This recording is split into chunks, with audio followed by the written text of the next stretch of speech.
experience the physical form and you find a pocket, you can delight in it. This is a perfect example. Like, woo, Veronica didn't even know that was there. Woo, how fun is that? We could put the phone in there. It would fit real nice.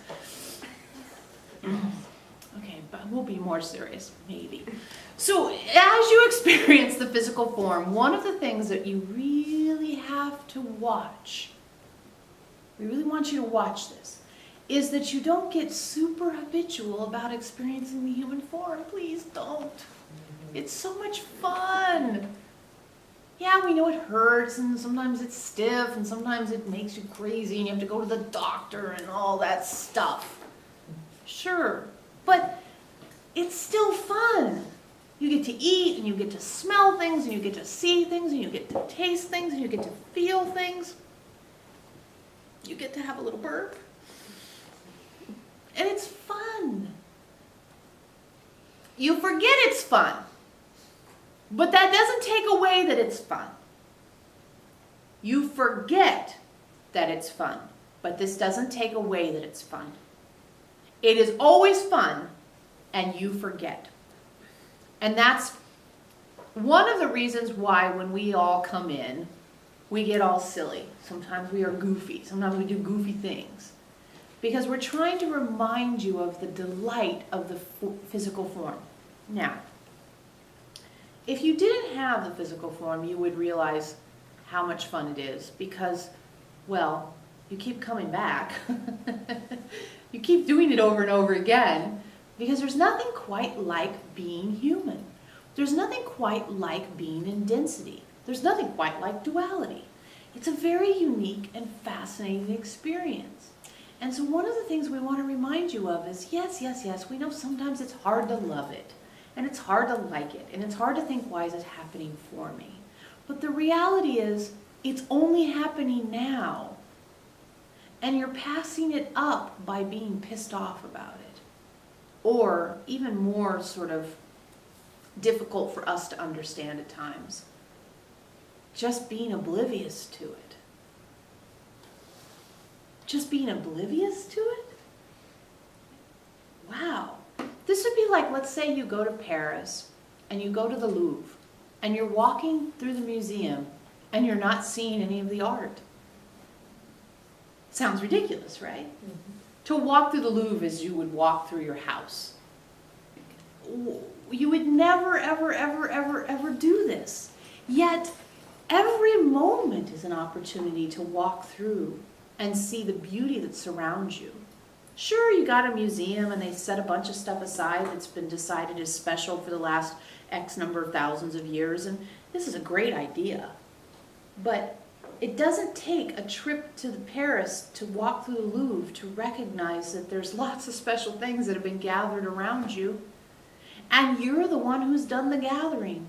You've gathered these things around you, so they're damn special. Or they wouldn't be there for you to experience. You have brought these things into your life for your experience. Just like the curators have gathered all those things together in Paris. You are the curator of your life. What have you put in your gallery? What have you put there to be observed? How are you staging it? How are you lighting it? Who are you letting in? Can you look at your life, even ever so briefly, as a beautiful museum of all of your treasures? You have your family, your friends, your pets, your home, your cars, your clothes. All of the treasures that you have accumulated are in your life just like a museum curator. Yet you walk past them blind to them all the time. Now we can hear you saying, yes, but if I looked at every painting, if I looked at every picture, if I looked at every photograph, if I looked at every piece of furniture, if I looked at every piece of jewelry, Lord knows if I looked at every bead, I would never do anything else, right? Yet, we're not asking you to do this. What we're saying is, as you walk through your life, when your eyes land on something, when your ass hits a chair or a couch, when your hands grab a piece of silverware or a mug, when you put your fingers into your jewelry box, when you reach into the closet to pull out a garment. Don't do it as though you've done it 1,000 times before, even if you have. Do it as if the Mona Lisa is hanging before you.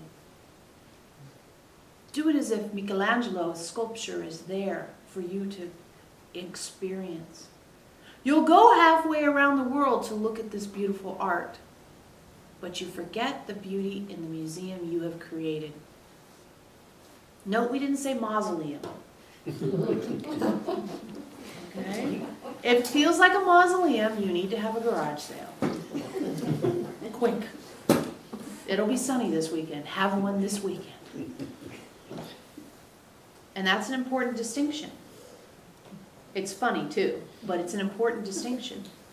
Does it feel like a mausoleum or does it feel like a museum?